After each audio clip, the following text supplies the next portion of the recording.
चित को चुराए के चल जो दीन्ही।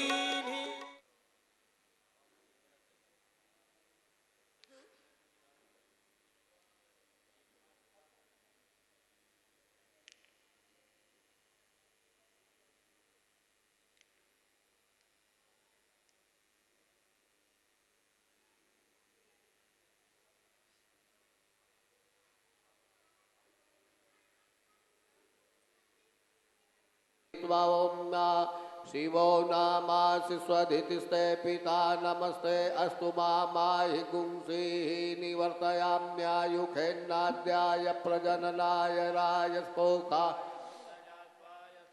ज्याय भगवत्यै श्रीवृन्दायै नमः। ध्यानार्थे पुष्पाणि समर्पयामि मनसः काममाकुतिं वाचा सत्यमसि मयि पशूनां रूपमन्नस्य मयि श्रीः श्रयतां यशः कर्दमेन प्रजा भूता मयि संभव कर्दम श्रियं वासय मे कुले मातरं पद्ममालिनी मापासृजन्तु स्निग्धानि चिकिलीतवस्मे गृहे निचदेवी मातरं मे कुले भगवत्यै श्रीवृन्दायै नमः। एतानि पयोरसि विष्णोर्ध्रुवोऽसि वैष्णवमसि विष्णवे त्वा भगवते पुराणपुरुषोत्तमाय नमः। ध्यानार्थे पुष्पाणि समर्पयामि सर्वोपचारार्थे गन्धाक्षतपुष्पाणि समर्पयामि त्वाङ्गन्धर्वा अखनन् स्वामिन्द्र स्वाम्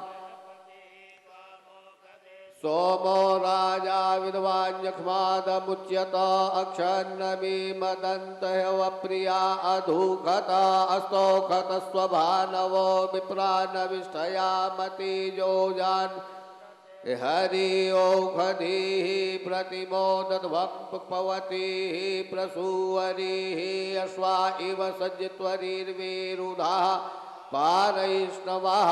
पुष्पमालां परिधापयामि भगवते पुराणपुरुषोत्तमाय नमः। तुलसीपत्राणि समर्पयामि नमस्करोमि वंशी विभूषितकरान्नवनीरदाभात् पीताम्बरादरुणबिम्बफलाधरोष्ठात् पूर्णेन्दुसुन्दरमुखादरविन्दनेत्रात् कृष्णात् परं किमपि तत्त्वमहं न जाने।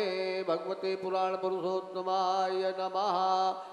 नमस्करोमि पुनः पुष्पाणि गृहीत्वा ॐ मा ब्रह्मजज्ञानं प्रथमं पुरस्ताद् विसीमतः सूर्योऽव्येन आवः सबुध्न्या उपमा अस्य विष्ठाः तस्य विवाह गुरुर्ब्रह्मा गुरुर्विष्णु गुरुर्देवो महेश्वरः गुरुः साक्षात् परं ब्रह्म तस्मै श्रीगुरवे नमः। खण्डमण्डलाकारं व्याप्तं येन चराचरं तत्पदं दर्शितं तस्मै श्रीगुरवे नमः।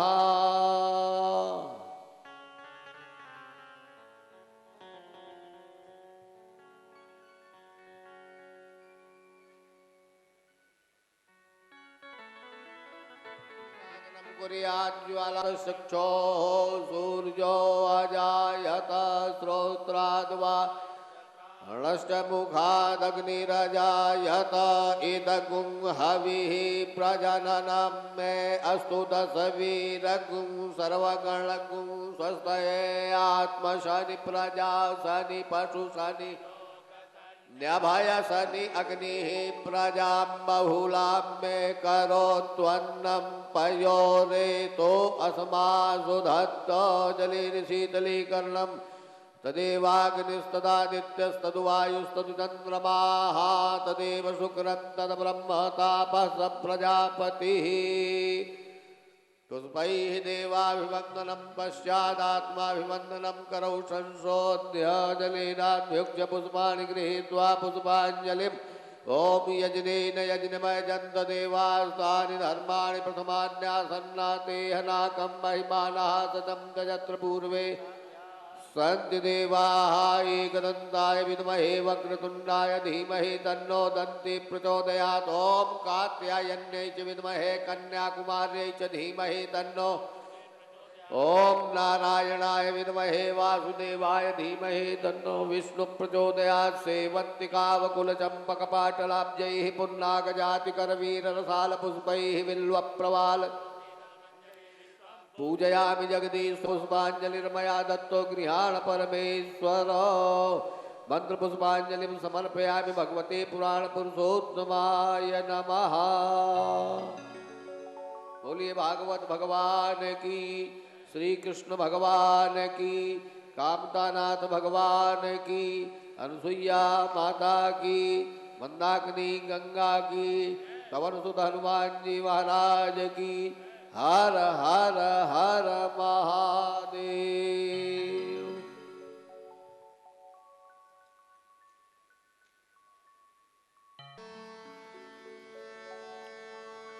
शान्तं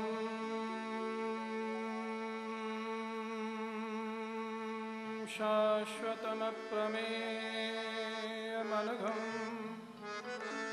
निर्वाणशान्तिप्रदं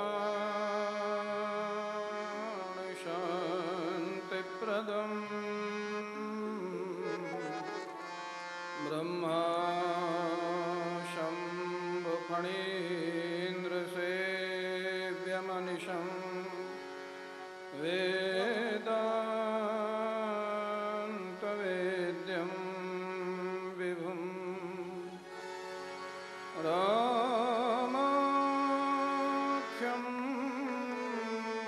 जगदीश्वरं सर्वगुरुं मायामनुष्यं हरिं वन्देऽहं करुणाकरं रघुवरं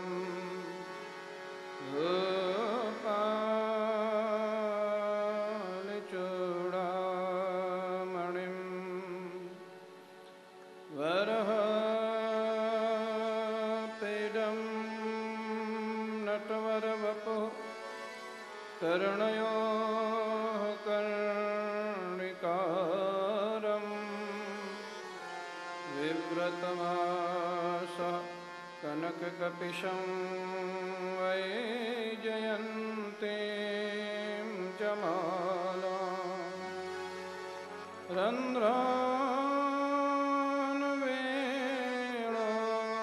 रन्ध्रानुवेणोरधरसुधया पूरयन् गोपवृन्दैः वृन्दारण्यं स्वपदरमणं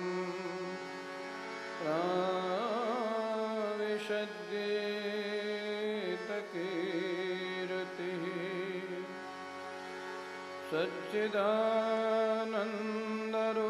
सच्चिदानन्दरूपाय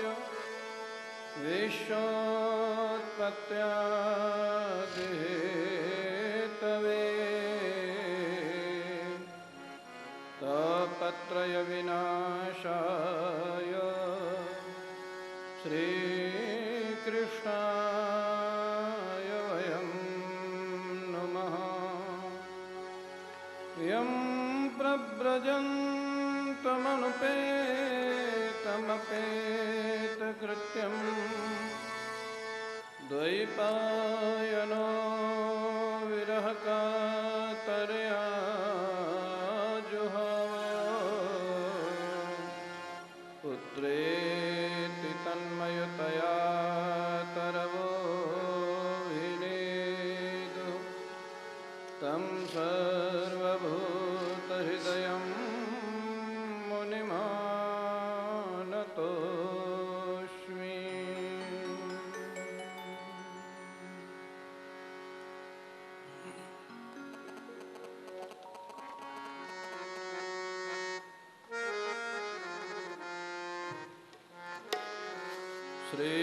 श्रीकृष्ण गोविन्द हरे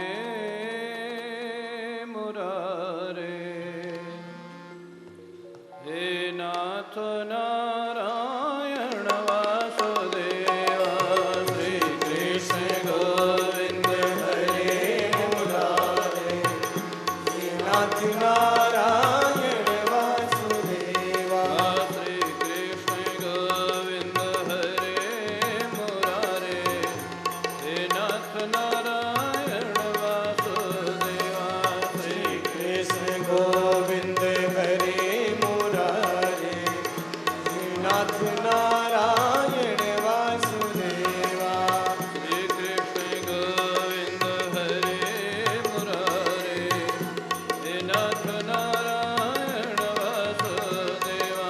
श्री कृष्ण गोविंद हरे मुरारे, हे नाथ नारायण वासुदेवा। श्री कृष्ण गोविंद हरे मुरारे, हे नाथ नारायण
नारायण वासुदेव हे नाथ नारायण वासुदेव हे नाथ नारायण वासुदेव हे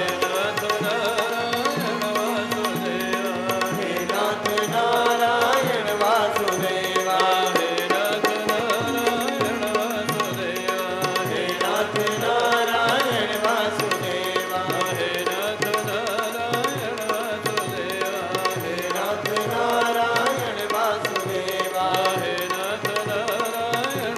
वासुदेव हे नाथ नारायण वासुदेव हे नाथ नारायण वासुदेव हे नाथ नारायण वासुदेव हे नाथ नारायण वासुदेव हे नाथ नारायण वासुदेव हे नाथ नारायण वासुदेव नाथ नारायण वासुदेव हे नाथ नारायण वासुदेव हे नाथ नारायण वासुदेव हे नाथ नारायण वासुदेव हे नाथ नारायण वासुदेव हे नाथ नारायण वासुदेव हे नाथ नारायण वासुदेव हे नाथ नारायण वासुदेव हे नाथ नारायण वासुदेव हे नाथ नारायण वासुदेव हे नाथ नारायण वासुदेव हे नाथ नारायण वासुदेव हे नाथ नारायण वासुदेव बोले वृंदावन बिहारी लाल की जय श्री कामदगिरि भगवान की जय श्री सद्गुरुदेव भगवान की जय जय जय श्री श्री राधे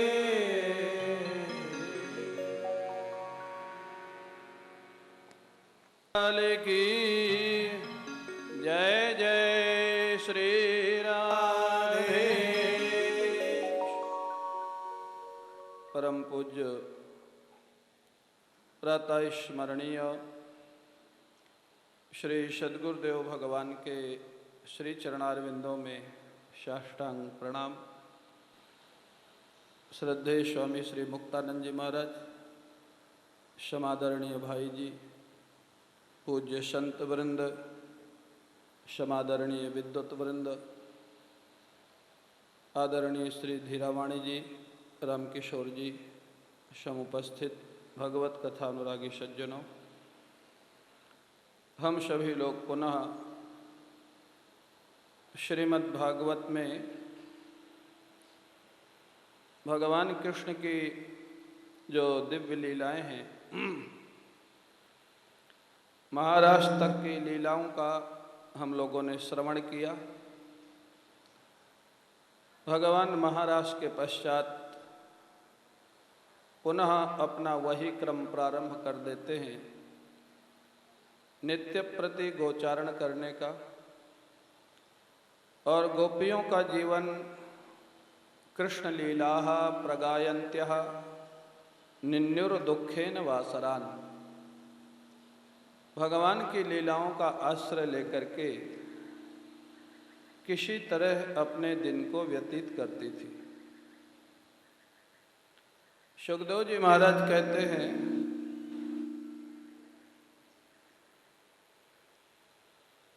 तो पहले ठीक कर ले अपना माइक, अब बोलते रहता तू सेटिंग करेगा।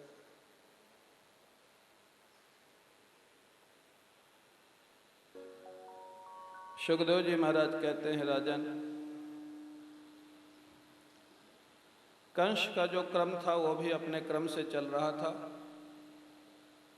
प्रतिदिन कोई ना कोई असुर वो ब्रज में भेजता था कृष्ण बलराम के विनाश के लिए।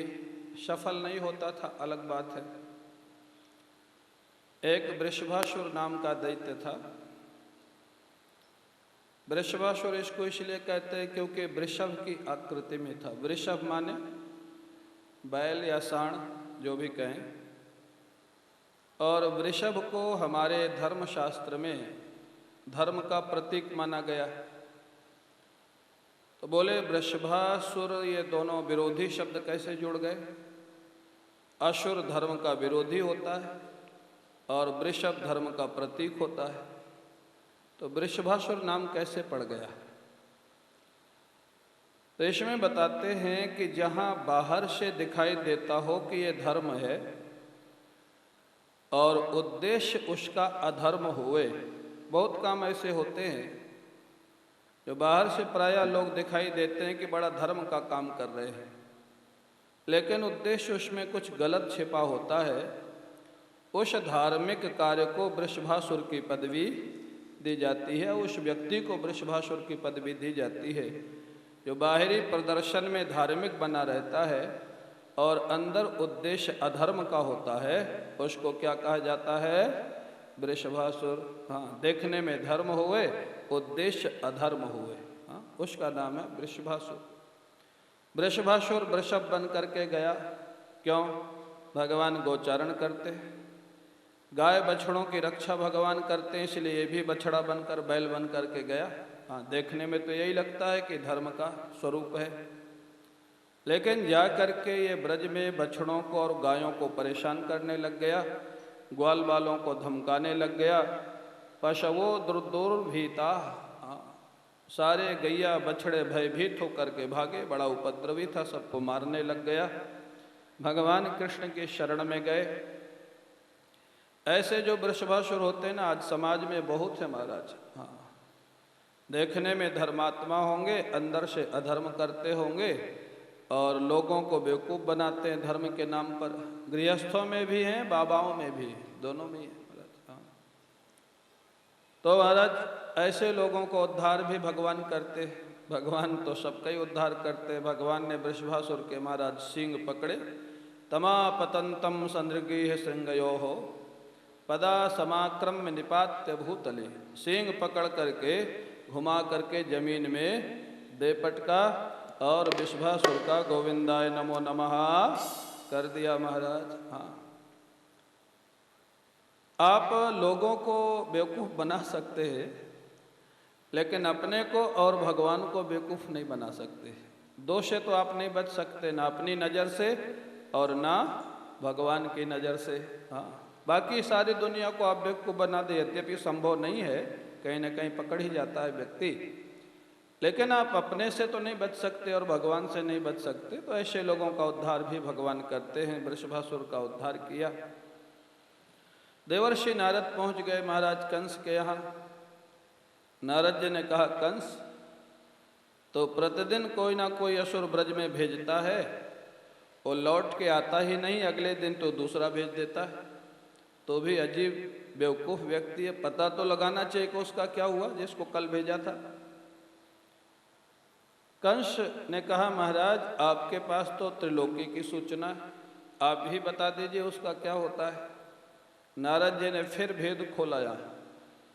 नारद जी ने कहा कि नंद बाबा के यहाँ जो कृष्ण बलराम नाम के जो दो बालक हैं ना, वो मिल करके तुम्हारे असुरों को मार डालते हैं, और तेरे को मालूम है वो किसके बालक हैं? वो नंद बाबा के बालक नहीं है, वो दोनों देवकी वसुदेव के बालक हैं। 7वां गर्भ नष्ट हो गया था, इस सूचना तेरे को मिली थी, वो रोहिणी के गर्भ में आ गए थे। और 8वें के रूप में तेरे को कन्या बताई गई, हुआ था लड़का और बताई गई कन्या, ये तेरे साथ धोखा हुआ। नारद जी ने सब भेद खोल दिया। इसलिए समाज में आजकल जो लोग झगड़ा लगाने का काम करते हैं, उनको प्रायः लोग कहते हैं ये नारद है। हाँ, यद्यपि नारद जी की यथार्थ व्याख्या नहीं है ये। नारद जी झगड़ा लगाने का काम नहीं करते थे। बाहरी परिदृश्य में अगर देखा जाए तो ऐसा लगता है। नारद जी भगवान के काम को आगे बढ़ाते थे एन केन प्रकारेण। नारद जी जो आगे कहते हैं वो आप सुनिए तो उससे पता लग जाएगा कि नारद जी का महाराज अभिनय क्या था। तो कंस को बड़ा आश्चर्य हुआ। कंस ने कहा, वसुदेव जी तो बड़े सत्यनिष्ठ हैं, मेरे से कैसे उन्होंने ऐसे छल किया। नारद जी बोले, यही तो तेरी समस्या, समझता है नहीं। ओ कंस को क्रोध आया, बोले देवकी वसुदेव को अभी दोनों को मार डालूंगा। नारद जी ने कहा, ये तीसरी बेवकूफ़ी होगी। हाँ, अब उनको मारने से क्या होगा? अब तो जो तेरे मारने वाले हैं उनकी व्यवस्था कर। देवकी वसुदेव को मार भी डालेगा तो अब क्या होगा? तो बोले महाराज क्या करूं? बोले उपाय मैं बताता हूं। नारद जी उपाय बता रहे हैं कंस को। देवकी वसुदेव को तो पकड़ के पुनः जेल में डाल दिया कंस ने। नारद जी ने कंस से कहा कि देख, धनुष यज्ञ का आयोजन कर, यज्ञ का, हाँ, और यज्ञ का निमंत्रण भेज दे नंद बाबा के यहाँ। निमंत्रण लेके भेजना अक्रूर जी को, उनको ब्रजवासी भी बहुत प्रेम करते। अपना रथ भेजना और कृष्ण बलराम को इस बहाने मथुरा बुला लो, और मथुरा में वो दोनों अकेले होंगे, तुम अनेक लोग होगे, मिल करके कृष्ण बलराम दोनों को मार डालना तुम लोग। नारद जी ने ऐसी बुद्धि पढ़ाई कि कंस को बिल्कुल बुद्धि में बैठ गई बात। बिल्कुल ठीक कह रहे हैं महाराज देवर्षि। नारद जी का पूजन किया, प्रणाम किया, बोले आप नहीं होते तो मेरे इतने कल्याण की बात कौन सोचता। हाँ, बात तो सही है, कल्याण की बात तो नारद जी ही सोचते हैं, और अच्छा कल्याण कराएंगे महाराज। हाँ, बिल्कुल पक्का बैठा दिया कंस को यज्ञ कराने के लिए। तो अब देखिए यहाँ भी यज्ञ होने जा रहा है, लेकिन यज्ञ का उद्देश्य क्या है? देवताओं का पूजन या कृष्ण बलराम को मारना। हाँ, यज्ञ का उद्देश्य कृष्ण बलराम को मारना, इसी को बोलते हैं वृषभासुर। हाँ, दिखाने में धर्म कार्य हो रहा हो, उद्देश्य गलत हो, माने धर्म की चादर ओढ़ करके अधर्म का काम किया जाए, उसको बोलते हैं वृषभासुर महाराज। हाँ, कंस ने योजना बना दी, नारद जी तो वहां से सिखा के चले गए। कंस ने अक्रूर जी को बुलाया, अक्रूर जी आपसे बड़ा मेरा कोई मित्र है ही नहीं। अक्रूर जी को लगा कि आज तक तो इतना प्रेम से कभी नहीं बोलता था। हाँ, आज हाथ में हाथ ले लिया, गले मिल लिया, आपसे ज़्यादा कोई हितैषी नहीं मेरा। हाँ, अनावश्यक अकारण कोई ज़्यादा प्रेम दिखाने लग जाए तो सोच लेना कहीं ना कहीं कुछ गड़बड़ है मामला। अक्रूर जी ने कहा आदेश करिए, क्या करना है? बोले देखो जी, धनुष यज्ञ का आयोजन है, और सच बात तो यह है कि धनुष यज्ञ का बहाना है। कृष्ण बलराम को लाना है, उन दोनों को यहाँ मारना है, लेकिन ये बात तुमको ब्रज में नहीं बतानी। नंद बाबा के यहाँ जाओ, निमंत्रण पत्र लेकर के नंद बाबा और कृष्ण बलराम तीनों को यहाँ पर लाना है, ये तुम्हारा काम है। ये काम तुम ही कर सकते हो, क्योंकि मेरे सबसे बड़े हितैषी तुम ही हो। अक्रूर जी साधु स्वभाव में कुछ बोल दिए। अक्रूर जी ने कहा, बड़ी सुंदर बात कहा, जो एक साधु का स्वभाव होता है। राजन मनीषितम सदृह तव स्वावद्यमार्जनम सिद्ध सिद्ध्यो समम कुर्यात् दैवम ही फल साधनम। राजन, योजना आपने अच्छी बनाई है, लेकिन एक बात का आप ध्यान रखें, योजना बनाना व्यक्ति के हाथ में है, योजना का परिणाम व्यक्ति के हाथ में नहीं है। हाँ, योजना बनाना तुम्हारा काम ठीक है, अच्छी योजना बनाई है, धोखे से बुला लो, बुला करके मार डालो, ये योजना तो ठीक है, लेकिन ये सफल होगी या नहीं होगी ये तुम्हारे हाथ में नहीं है। और अक्रूर जी ने इशारा भी कर दिया, कहीं योजना उल्टी ना पड़ जाए। हाँ, अभी तो वहाँ रह के असुरों को मार रहे हैं, कहीं यहाँ तुम बुला लिए और उल्टी पड़ गई। लेकिन नारद जी ने ऐसी शिक्षा दी थी कंस को कि अब वो किसी की सुनने वाला नहीं है महाराज। नारद जी तो भगवान का काम कर रहे। कंस ने कहा, अक्रूर जी आपको जितना मैंने कहा उतना ही करिए, बिना पूछे आप सलाह मत दीजिए महाराज। बिना पूछे सलाह देना भी अपराध माना गया है। नहीं देना चाहिए, उसका कोई आदर नहीं होता है। जब कोई पूछे तब सलाह दो। कई लोगों की आदत होती है बिना फीस लिए सबको सलाह देते रहते हैं। हाँ, तुमको ये करना चाहिए, तुमको ये करना चाहिए। अरे तुमको क्या करना चाहिए वो तो तुम कर नहीं रहे हो, दूसरे को क्या सिखा रहे हो। महाराज अक्रूर जी बोले समझ गए, ठाकुर जी कुछ करना चाहते हो तो अपने घर चले गए। इधर एक केशी नाम का दैत्य था जिसको वेद का दोष माना गया है महाराज। हाँ, उसका भी भगवान कृष्ण ने उद्धार किया। उद्धार करके भगवान कृष्ण वृंदावन के बाहर खड़े थे केशी के उद्धार के बाद। तब तक नारद जी मथुरा से वृंदावन पहुंच गए, भगवान को प्रणाम किया, बोले प्रभु आपने केशी का उद्धार किया, बड़ी कृपा की। आपके इन्हीं हाथों से परसों मैं कंस का उद्धार देखूंगा, इन्हीं आंखों से परसों ही हो जाएगा। भगवान मुस्कराए, बोले नारद जी अभी तो मैंने कंस के उद्धार की कोई योजना बनाई नहीं, परसों कैसे हो जाएगा। नारद जी बोले महाराज योजना बनाना तो मेरा काम है ना। हाँ, योजना बना के तो मैं आया हूँ, मथुरा से ही आ रहा हूँ, और ऐसी योजना बनाई है कि आपको कुछ सोचना ही नहीं है। हाँ, कंस स्वयं आपको बुलाएगा, अपना रथ भेजेगा, निमंत्रण पत्र भेजेगा, सारथी भेजेगा, इतनी बढ़िया योजना बनाई है। आपको केवल जाना है और जा करके कंस का गोविंदा नमो नमः कर देना है। तो नारद जी का उद्देश्य ये था। हाँ, नारद जी झगड़ा नहीं लगाते थे। नारद जी चाहते थे कि जल्दी दुष्टों का उद्धार हुए और भगवान के भक्तों की रक्षा हुए, भगवान की भक्ति बढ़े। भगवान बड़े प्रसन्न हुए। नारद जी वहाँ से उनको प्रणाम करके चले गए। अक्रूर जी को जिस दिन कंस ने बुलाया था, एकादशी का दिन था। अक्रूर जी ने एकादशी का व्रत किया था। अक्रूर जी को जब ये निश्चित हो गया मेरे को ही जाना है कृष्ण बलराम को लेने, उनको मालूम था कि कृष्ण बलराम भगवान के अवतार है। हाँ? द्वादशी को प्रातः काल स्नान इत्यादि करके संध्या बंदन करके पारणा भी नहीं की, इतनी जल्दी है जाने के लिए। हाँ, पारणा नहीं किया अक्रूर जी ने द्वादशी का, और रथ में बैठे जो कंस का रथ सोने का, और वहाँ से चल पड़े महाराज मथुरा से वृंदावन के लिए। क्या दशा होती है अक्रूर जी की, सुखदेव जी कहते हैं। हाँ, जो एक भक्त की दशा होती है। गच्छन पथि महाभागो भगवत्यम्बुजे क्षणे भक्तिम पराम उपगतः एवमेतद् अचिन्तयत्। रथ में बैठते ही अक्रूर जी का शरीर तो रथ में बैठा था, मन पहुंच गया वृंदावन। हाँ, विचार करते अरे आज क्या मैं वृंदावन जा रहा हूँ। हाँ, जब बहुत बड़ी सफलता सामने होती है तो देखने के बाद भी अपने को विश्वास नहीं होता है। अक्रूर जी को लग रहा है कि आज मैं वृंदावन जा रहा हूँ, क्या मैंने ऐसा कोई सत्कर्म किया है कि आज मेरे को भगवान के दर्शन हो जाएंगे।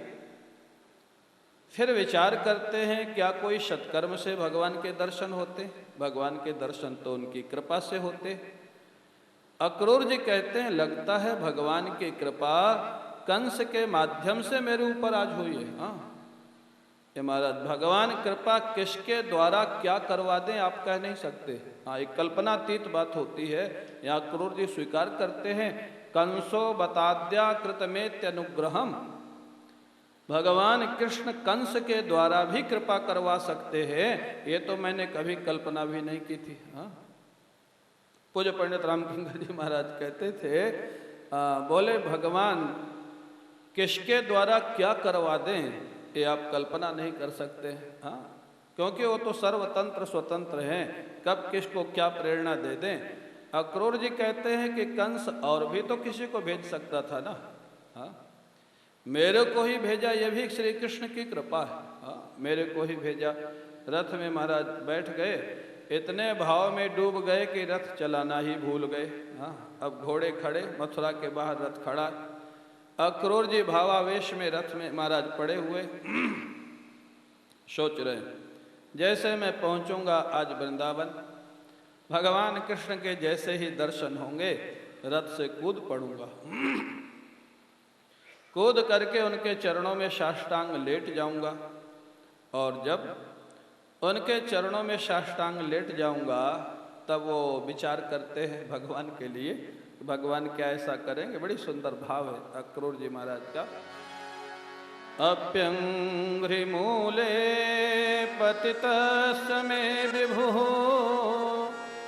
शिरस्य धास्यन् निजहस्त पंकजम् दत्ताभयं कालभुजं रंहसा प्रोद्वेजितानां शरणैषिणां नृणाम्।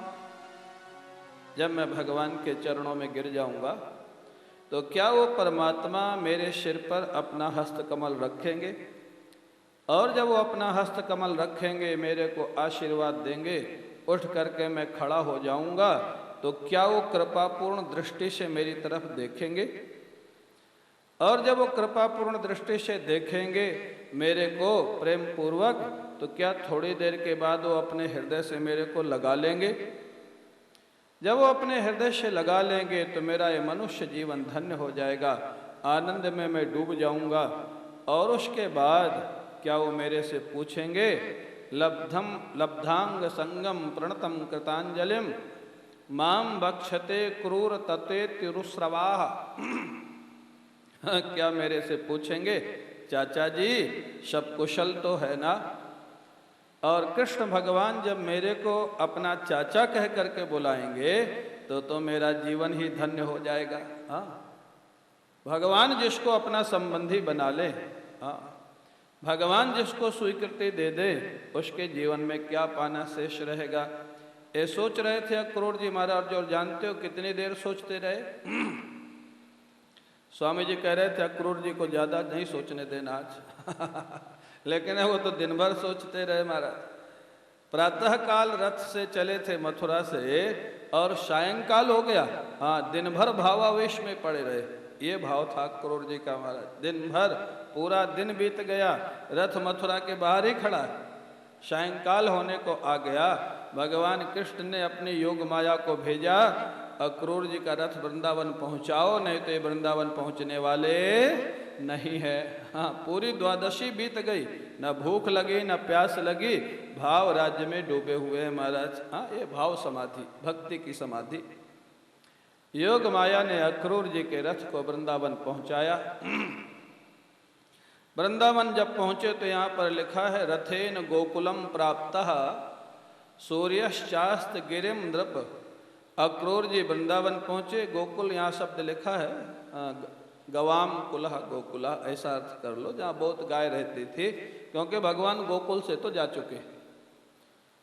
बोले महाराज रथ तो पहुंचा वृंदावन और सूर्य भगवान अस्ताचल को पहुंच गए, माने सूर्यास्त हो गया था। प्रातःकाल चले थे मथुरा से वृंदावन। आज भी अगर कोई चले, पैदल भी चले तो 1.5 घंटे में पहुंच जाए, 2 घंटा मैक्सिमम, 13-14 किलोमीटर। और गाड़ी से चले तब तो आधे घंटे में पहुंच जाए। और अगर हवाई जहाज से चले तो कितनी देर लगेगी? 2 मिनट, हाँ 4 मिनट, क्योंकि यहाँ लिखा है रथेन वायु वेगेन। रथ कितना तीव्र गति से चलता था कंस का, बोले जितनी गति से हवाई जहाज चलता है। हाँ, रथेन इतनी तीव्र गति से रथ चलता था। तो बोले प्रातः काल से सायंकाल तक पहुंचे ही क्यों नहीं? अरे बोले हवाई जहाज जब चलेगा तब ना पहुंचेगा, अगर खड़ा ही रहे तो पहुंचेगा कहाँ से? हाँ, तो महाराज भगवान की योग माया ने रथ को पहुंचाया। सूर्यास्त हो रहा था। भगवान कृष्ण अभी अभी गायों को और बछड़ों को लेकर के गए थे वापस गौशाला में। महाराज जैसे स्वर सुनाई दिया गायों का, बछड़ों का, ग्वाल बालों का, अक्रूर जी की भाव समाधि टूट गई। रथ में उठ करके बैठे, देखा अरे सायंकाल हो गया। और मैं कहाँ पहुंचा? रथ में बैठ के देखे तो वृंदावन आ गया था महाराज। हाँ, नीचे देखा ब्रजरज में भगवान कृष्ण के चरण चिन्ह बने हुए थे, पहचान गए। ध्वज, अंकुश, हाँ पद्म इत्यादि बने हुए थे चरण चिन्हों में, पहचान गए ये तो मेरे श्री कृष्ण के चरण चिन्ह है, अभी ब्रजरज में बने हुए हैं, लगता है अभी अभी गए हैं। हाँ, कूद पड़े रथ से महाराज, उस ब्रजरज में लोट पोट होने लग गए। वृंदावन या गिरिराज जी की जो स्वाभाविक ब्रजरज है ना, हाँ बहुत सुंदर है। हाँ, अब आजकल तो सब रोड बना दिए या कंक्रीट डाल दिए, वो अलग बात है। जो स्वाभाविक ब्रजरज अभी भी है, हमारे गुरु जी कहते थे उसमें, और हम लोगों ने भी देखा है अभी भी कहीं कहीं है।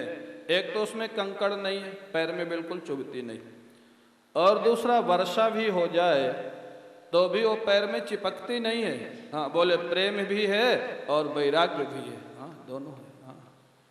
ब्रजरज में प्रेम भी है और संसार से वैराग्य। ब्रजरज का संदेश है। हाँ, महाराज कहते ब्रजरज से ही हाँ, ब्रज शब्द बना है। हाँ, तो कहते हैं ये जो ब्रजरज में भगवान के चरण चिन्ह अंकित थे, कूद पड़े अक्रूर जी महाराज रथ से और लोटपोट होने लग गए। ये मेरे भगवान के चरणार विंद हैं, अभी अभी तो गए। हाँ, जैसे यहाँ भरत मिलाप में चरण चिन्ह अंकित है ना, आप लोग दर्शन करते हैं परिक्रमा में, स्वामी जी ने भी किए होंगे कि नहीं किए ना? चरण चिन्ह अभी भी बने हुए हैं महाराज। तो यहाँ तो प्रस्तर में है, वहाँ तो ब्रजरज में अभी अभी भगवान गए थे, बने हुए थे, लोटपोट हो रहे हैं, शरीर रोमांचित है, जैसे भगवान ही मिल गए हों ऐसा लग रहा है।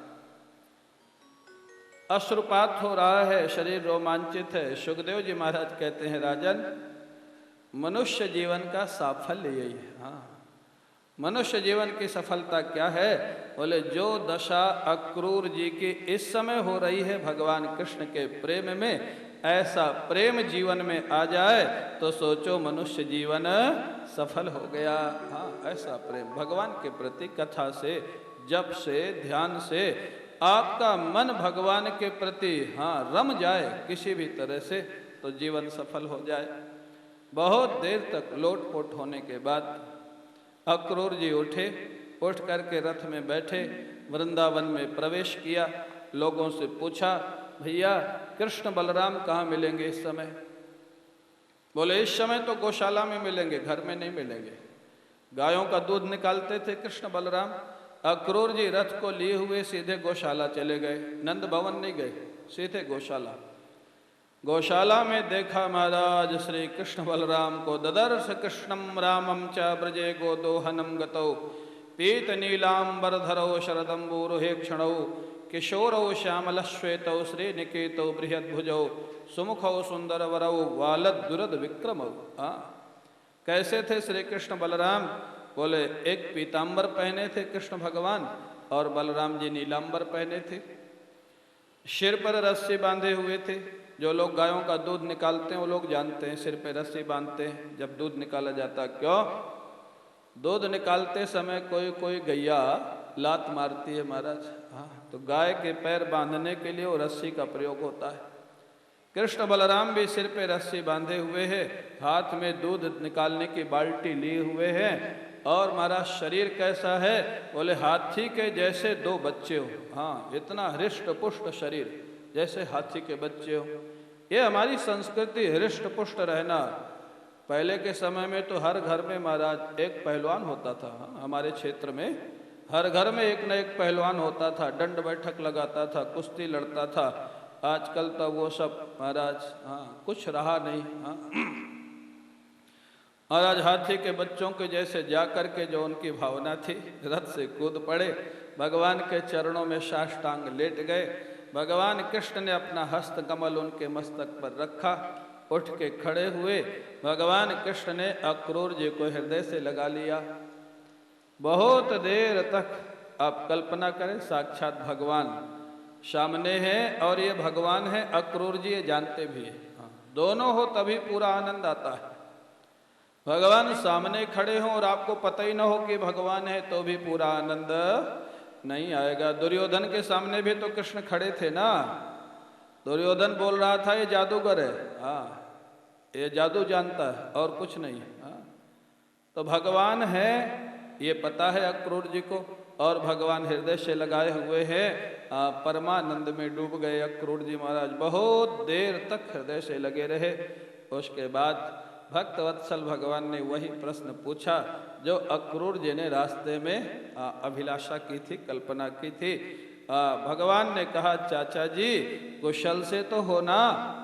जहाँ ये कहा अक्रूर जी के आंखों से अश्रुपात होने लग गया। इतना ध्यान, एक एक वाक्य का ध्यान भगवान अपने भक्त का रखते हैं। अक्रूर जी गदगद हो गए। कृष्ण बलराम दोनों अक्रूर जी को घर में लाते हैं। स्नान कराया, पारणा कराई महाराज। पूरा दिन बीत गया था द्वादशी का, अभी तक व्रत का जो उपवास था ना, एकादशी, पारणा नहीं हुई थी। भोजन कराया। भोजन के बाद अक्रूर जी जब महाराज बैठे आराम से पलंग पर, कृष्ण बलराम ने पूछा, चाचा जी बहुत दिनों बाद अचानक आप वृंदावन में कृपा की, क्या कोई मथुरा में विशेष कारण है? सब लोग कुशल से तो है ना मथुरा में? फिर श्री कृष्ण ने कहा, जिस देश का राजा कंस हो वहाँ की कुशलता पूछना ही व्यर्थ है।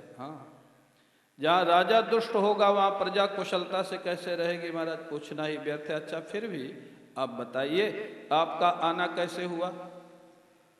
अक्रूर जी ने सच सच बता दिया। अक्रूर जी ने कहा, कृष्ण बहाना तो यज्ञ का है, लेकिन आप दोनों के मारने का उद्देश्य है वहाँ पर। हाँ, मैंने आपको सच सच बता दिया।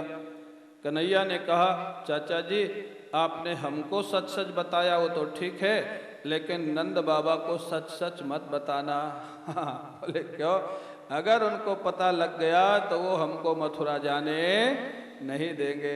हाँ, तो अक्रूर जी ने कहा, तो क्या बताऊं कृष्ण? बोले आप यही बता दो कि यज्ञ हो रहा है बस। बोले कन्हैया, हाँ, इतना बड़ा अनिष्ट होने जा रहा है और मैं नहीं बताऊं तो मैं अपराधी बनूंगा, अच्छा नहीं लग रहा है। श्री कृष्ण ने कहा, तो चाचा जी आप कुछ मत बताओ, हम बता देंगे, जितना बताना है हम बता देंगे। आपका संदेशा हम दे देंगे। आपको थोड़ा झूठ बोलने में संकोच लग रहा है ना, हमको इस अवतार में कोई संकोच नहीं। रामावतार में संकोच था, इस अवतार में कोई संकोच, हम बता देंगे जितना बताना है। हमारा कृष्ण का क्रांतिकारी जीवन था। हाँ, अच्छे काम के लिए जो करना पड़े, झूठ बोलना पड़े, सच बोलना पड़े, युद्ध करना पड़े, युद्ध से भागना पड़े, जो भी करना पड़े, कोई संकोच नहीं था किसी काम में। हाँ, युद्ध छोड़ के भागे थे ना। हाँ, गुजरात 2 बार भागे। गुजरात के लोग बड़े भले हैं। हाँ, भगवान भाग के गए तो ये नहीं कहा कि भाग के आए हैं, बोले रण छोड़ राय। हाँ, रण छोड़ राय। हाँ, भगवान को बोले रण छोड़ राय। रण छोड़ राय का मंदिर है गुजरात में। गुजरात के लोग बड़े सज्जन होते हैं, इसलिए तो टाटा भी बेचारा बंगाल से भाग के गुजरात ही गया। जिस पे आफत आती है ना वो गुजरात पहुंच जाता है वाला। तो कहते हैं गुजरात में लोग बड़े भले हैं, सीधे हैं। आजकल तो वहाँ भक्ति भी बहुत है। पहले तो लिखा है गुजरात में भक्ति कमजोर हो गई थी। गुर्जरे जीर्णताम गता। मैंने एक बार पूछा है कि गुजराती पंडित से कि इसका अर्थ क्या लगाओगे? बोले महाराज भागवत लिखी हुई है 5000 वर्ष पहले, तब ये लिखा गया था कि गुजरात में भक्ति क्षीण हो गई थी। बोले इसीलिए भगवान कृष्ण ने नरसिंह मेहता को गुजरात में जन्म दिया था भक्ति को बलिष्ठ करने के लिए।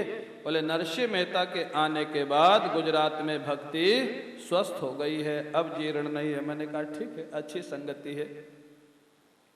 अब महाराज कहते हैं अक्रूर जी ने, तो ठीक है, बोले आप ही बता दीजिए। भगवान कृष्ण ने नंद बाबा से कहा, बाबा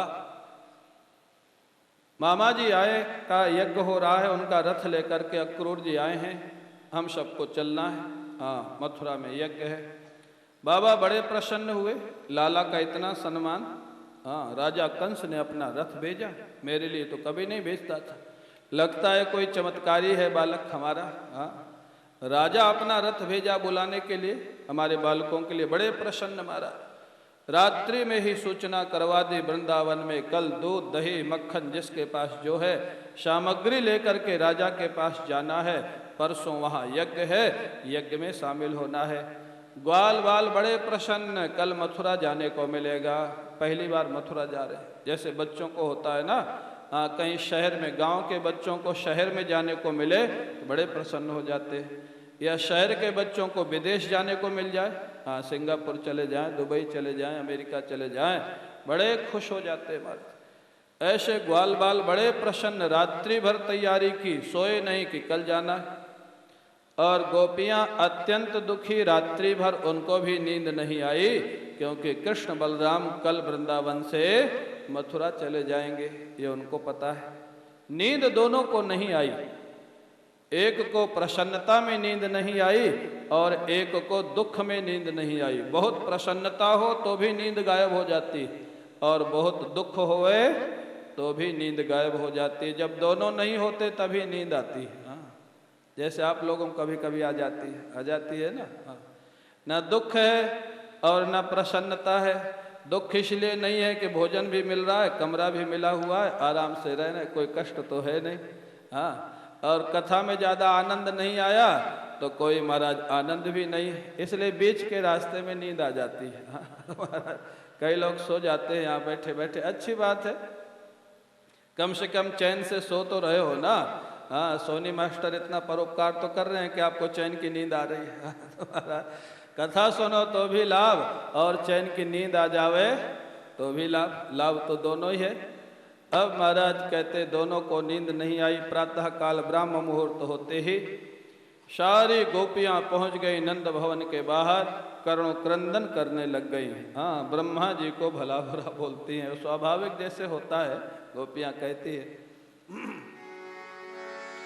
अहो विधात स्तवना क्वचित् दया संयोज्य मैत्र्या प्रणयेन देहिनः तांशा कृतार्थान् वियुनं क्षपार्थकम् विक्रीडितं तेर्भकचेष्टितं व्यथा। अरे विधाता ब्रह्मा, तेरे हृदय में जरा भी दया नहीं है और जरा भी लगता है बुद्धि भी नहीं है। हाँ, क्यों? अगर श्री कृष्ण से इतनी जल्दी हमारा वियोग ही कराने की योजना थी तेरी, तो हमारा संयोग नहीं कराना चाहिए। हाँ, हमारे प्राण है श्री कृष्ण, हमारे जीवन है श्री कृष्ण। अभी अभी कुछ समय पहले तो महाराज हुआ था, उनका संयोग प्राप्त हुआ था, और इतनी जल्दी तूने वियोग की योजना बना डाली। ब्रह्मा, लोग कहते हैं कि तू बुद्धि का देवता है, लेकिन हमारी दृष्टि में तू अत्यंत बाल बुद्धि वाला है। हाँ, ना समझ है, तेरे में बुद्धि नहीं है। अरे ब्रह्मा, लगता है ये भी तेरी योजना होगी कि इस व्यक्ति का नाम अक्रूर रखा गया। हाँ, अक्रूर, अक्रूर का अर्थ होता है जो दयालु हो, दयालु। न क्रूरः अक्रूरः। हाँ, जो क्रूर न, क्रूर माने निर्दयी, अक्रूर माने दयालु। बोले ये भी लगता है तेरी योजना है इस व्यक्ति का नाम अक्रूर रखने की। मेरे से अगर पूछता तो हम लोग बताते इस व्यक्ति का नाम अक्रूर नहीं महाक्रूर रखो। जो किसी का प्राण छीन के ले जाए उसको अक्रूर कैसे कहा जा सकता है? हाँ, श्री कृष्ण हमारे प्राण हैं, हमको बताया भी नहीं, हमको पूछा भी नहीं, और ये ले जाने की तैयारी करके आया, रथ लेके आया, निमंत्रण पत्र लेके आया। सारी गोपियों ने निश्चय कर लिया, निवारयामः समुपेत्य माधवम किम नो करिष्यन् कुल वृद्ध बांधवाः। आज हम सारी गोपियां नंद भवन के बाहर रथ के सामने खड़ी हो जाएंगी, रथ के सामने लेट जाएंगी। हमारे जीते जी श्री कृष्ण का रथ वृंदावन से मथुरा नहीं जा सकता है, जाएगा तो हमारे ऊपर से चढ़ा के ले जाएगा, माने हमारा जीवन समाप्त करके ले जाएगा, उसके पहले नहीं जा सकता। निश्चय कर लिया गोपियों ने। नंद भवन के बाहर गोपियां खड़े खड़े रो रही हैं। महाराज कृष्ण बलराम तैयार हो गए, अक्रूर जी तैयार हो गए, अक्रूर जी ने रथ तैयार किया और कृष्ण बलराम आकर के रथ में बैठ गए। हाँ, नंद बाबा इत्यादि तो पहले ही चले गए थे। बड़ा आश्चर्य होता है, गोपियों ने रथ को घेरा हुआ है, चारों तरफ से हजारों गोपियां, रथ चले कैसे? श्री कृष्ण ने अक्रूर जी से कहा, अक्रूर जी इन गोपियों को कह दो, हाँ, सांत्वयामास सप्रेमैहि आयास्य इति दौतिकैहि, इन गोपियों को कह दो कि ये रात का रास्ता छोड़ दें, मैं जल्दी ही वापस लौट के आ जाऊंगा। हाँ, गोपियों की एक एक घटना अगर हम लोग ध्यान से सुने और पढ़ें, जहाँ हजारों की संख्या में गोपियां रथ को रोकने के लिए तैयार खड़ी थी, और अगर गोपियां निश्चित कर लेती तो अक्रूर रथ को लेके जा नहीं सकते थे। हाँ, लेकिन जब उनको ये पता लग गया श्री कृष्ण का आदेश है, सभी गोपियों ने रथ का रास्ता छोड़ दिया। ये है समर्पण, ये है प्रेम। अगर हमारे आराध्य स्वयं ही मथुरा जाना चाहते हैं, अक्रूर अगर लेके जाता तो हम लेके जाने देने वाली नहीं थी, लेकिन अगर कृष्ण स्वयं जाना चाहते हैं तो श्री कृष्ण को जिसमें सुख मिले वही हमारा कर्तव्य है। हम भले रो रो करके जीवन व्यतीत कर लेंगे, लेकिन कृष्ण के सुख में बाधा नहीं बनेंगी। ये गोपियों का जीवन था। हाँ, और चित्र या छवि आप लोगों ने देखा होगा, रथ को पकड़े हुए हैं गोपियां, कोई घोड़ा पकड़े है, कोई रथ का पहिया पकड़े है, कोई अक्रूर को पकड़े है।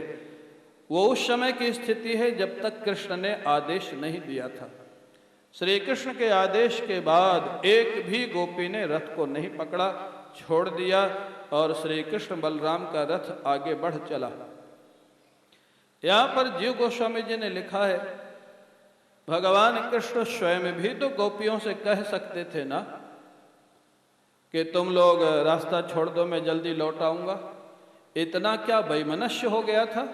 जिन गोपियों ने सर्वस्व समर्पित किया था श्री कृष्ण के लिए, जिन गोपियों के साथ कुछ महीने पहले ही महाराज हुआ था, कुछ वर्ष पहले महाराज हुआ था, उन गोपियों को जाते समय श्री कृष्ण दो शब्द भी नहीं कहे। क्यों? बोले श्री कृष्ण क्या इतने कठोर थे? बोले कठोर तो नहीं थे, लेकिन दुनिया वालों को दिखाना चाहते थे कि गोपियों के प्रेम का स्वरूप क्या है। सामान्य भक्त होता तो शायद भक्ति छोड़ देता या श्री कृष्ण से झगड़ा कर लेता। भगवान कृष्ण दिखाना चाहते हैं मैं बात भी नहीं किया तो भी गोपियों के मन में मेरे प्रति कोई दोष बुद्धि नहीं हुई। महाराज कहाँ गोपियाँ? हाँ, श्रीमद् भागवत में गोपियाँ और रामचरितमानस में श्री भरत लाल जी, हाँ गोस्वामी जी ने तो लिख दिया भरत भरत सम आए। हाँ, भरत के जैसा और कोई दूसरा उदाहरण नहीं। भागवत में गोपियों के जैसा कोई दूसरा प्रेम का उदाहरण नहीं है। महाराज आज के समय में तो कहना ही कठिन है, संभव ही नहीं है। अरज गोपियां रास्ता छोड़ देती हैं, रथ आगे बढ़ता है, रुदन करते हुए रथ को देख रही। क्यों? जिनके प्राण सर्वस्व जा रहे, जिनके लिए जीवन न्यौछावर किया था वो जा रहे, आज छोड़ के जा रहे हैं। जाते समय दो शब्द भी नहीं बोले। अत्यंत कष्ट है, गोपियों को रुदन कर रही है, लेकिन अभी भी भरोसा है, एक थोड़ा सा भरोसा है। क्या? हमको छोड़ के तो जा सकते हैं, लेकिन क्या गायों को छोड़ के भी चले जाएंगे? जिनको प्रतिदिन गोचारण के लिए जाने का स्वभाव था कि उन गायों का क्या होगा? क्या उनकी याद नहीं आएगी कृष्ण को?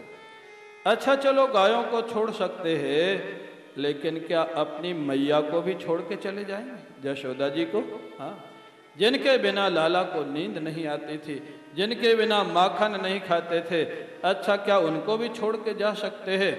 और क्या किशोरी जी को छोड़ के जा सकते हैं जो उनकी अभिन्न शक्ति है? हाँ, गोपियों को आशा थी शायद ये भी श्री कृष्ण की कोई लीला है, ये थोड़ी दूर जाएंगे और वापस लौट आएंगे। नहीं जा सकते। हाँ, यशोदा जी को छोड़ के, गायों को छोड़ के, श्री किशोरी जी को छोड़ करके गोपियां देखती रही उसी दिशा में जब तक रथ दिखाई देता रहा।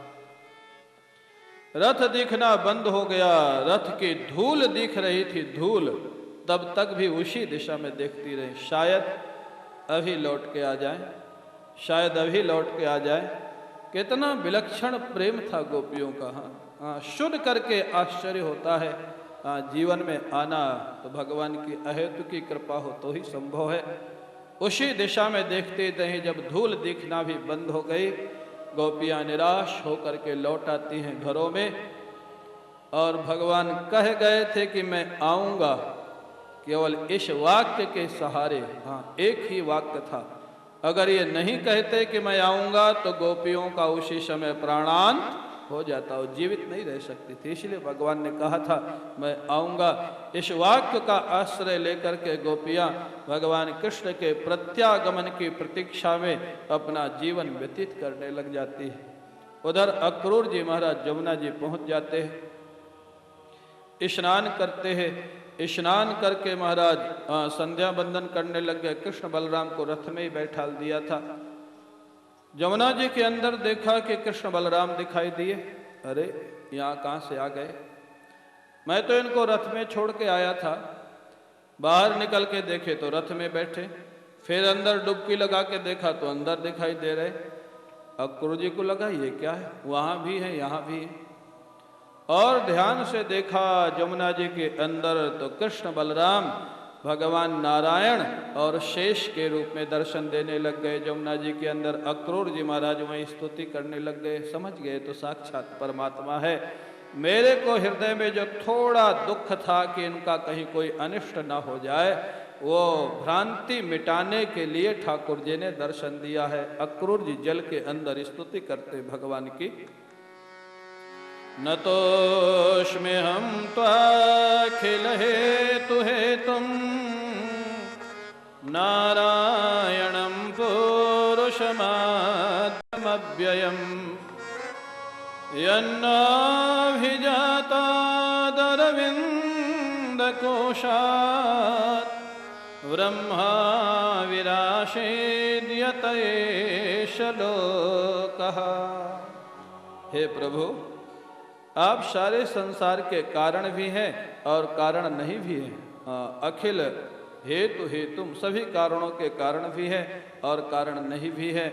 आदि है, अव्यय है, पुरुष है, नारायण है। आपकी नाभि से ही ब्रह्मा जी कमल से उत्पन्न हुए थे, जिन्होंने सारी संसार की सृष्टि की। ऐसे परब्रह्म परमात्मा, मैं आपके चरणों में प्रणाम करता हूँ महाराज। बुद्ध भगवान की भी यहाँ वंदना की है अक्रूर जी ने। बोले कुछ वेदों के कुछ हिस्सों को देख करके उस समय के जो क्षत्रिय लोग थे वो महाराज बलि प्रथा को ज्यादा आगे बढ़ा रहे थे, मांसाहारी हो रहे थे। भगवान बुद्ध ने कहा, जो वेद बलि प्रथा का समर्थन करते हैं उन वेदों का खंडन कर दिया। उद्देश्य था उन क्षत्रिय राजाओं को बलि प्रथा से निवृत्त करना। नमो बुद्धाय शुद्धाय दैत्य दानव मोहिने, उन राजाओं को मोहित करना उद्देश्य था। बाद में भगवान शंकराचार्य जी आए और सनातन धर्म की पुनः स्थापना कर दिए। ऐसे महाराज अक्रूर जी महाराज स्तुति करते रहे बहुत देर तक जल के अंदर। भगवान अंतर्धान हो गए, तब महाराज अक्रूर जी बाहर आए।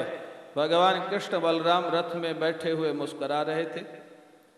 श्री कृष्ण ने कहा, चाचा जी आज बहुत देर तक स्नान किया, क्या जल के अंदर कुछ विशेष घटना हो गई? हाँ, घटना करने वाले तो यही थे। पूछ रहे थे जल के अंदर क्या हुआ, इतने देर तक स्नान कैसे किया? हंसने लग गए अक्रूर जी, कन्हैया तुमको जिसने देख लिया वो सारे आश्चर्यों को देख लिया, तुमसे बढ़कर के कोई आश्चर्य नहीं है, तुम कुछ भी कर सकते हो।